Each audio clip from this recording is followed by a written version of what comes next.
So నేనైతే వచ్చేసిన friends ఈసారి 'దేవర' రివ్యూతో వచ్చేసానన్నమాట. 'దేవర' సినిమా ఇంకొన్ని రోజుల్లో రిలీజ్ అవబోతుంది. మరి సినిమా అయితే చాలా చాలా బ్లాక్ బస్టర్ కాబోతుందన్నమాట.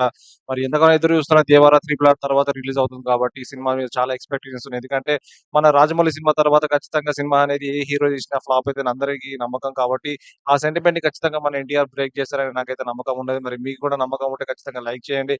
సో ఇదన్నమాట మా 'దేవర' రివ్యూలో. ప్రస్తుతానికైతే ఇందులో త్రిబుల్ క్యారెక్టర్స్ అంటున్నారు. మరి త్రిబుల్ క్యారెక్టర్స్‌లో ఫాదర్, కొడుకు, మనవడు.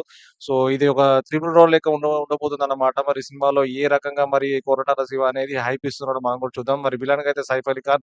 మరి ఇద్దరి జోడీ అయితే మస్తుంటది. హీరో, విలన్‌కి సరి సమానంగా చూసుకున్నట్లయితే ఎన్టీఆర్ అన్న మరి సైఫ్ అలీ ఖాన్ అయితే ఇద్దరు పోటాపోటీగా నటించారనే విషయం తెలుస్తుంది మనకైతే. మరి ఒక్కొక్క పోస్టర్ ఒక్కొక్క అద్భుతం అని చెప్పుకోవచ్చు. ఎందుకంటే ప్రతి పోస్టర్‌లో చాలా అంటే చాలా ఆలోచించి మరి ఎంతో స్పష్టంగా మనకి ఒక్కొక్క పోస్టర్ వెనక ఒక స్టోరీ అయితే మనకు చెప్తున్నారు. చెప్పకనే చెప్తున్నారు కొరటాల శివ అయితే. మరి ఇంకొక అద్భుతం ఏంటిదంటే సొరచేపతో ఫైటింగ్ సీక్వెన్స్ సీన్‌లో చాలా మంచి పెద్ద సీన్ సొరచేపతో ఫైట్స్ ఉన్నాయన్నమాట. ఒకప్పుడు మనకి 'ప్రభాస్ ఛత్రపతి' సినిమా గుర్తొచ్చేది ఇట్లాంటి సొరచేప అంటే. ఎందుకంటే అండర్ వాటర్ సీక్వెన్స్ ఎప్పుడైనా చాలా కష్టంగా ఉంటుంది. రికార్డింగ్ అంటే వీడియో షూటింగ్ చేయడం అనేది. సో దీంతో పాటు ఎన్టీఆర్ అన్న చాలా సో అలా చూసుకున్నట్లయితే మరి ఇంకా ఇక్కడ మనకి ఎన్టీఆర్ అన్న ఇంకొక పోస్టర్‌లో అయితే స్మార్ట్‌గా కనిపిస్తున్నారు. ఇది ఒక నేచురల్ ఒక ఫారెస్ట్‌లో లొకేషన్ కూడా చాలా అనిపిస్తుంది.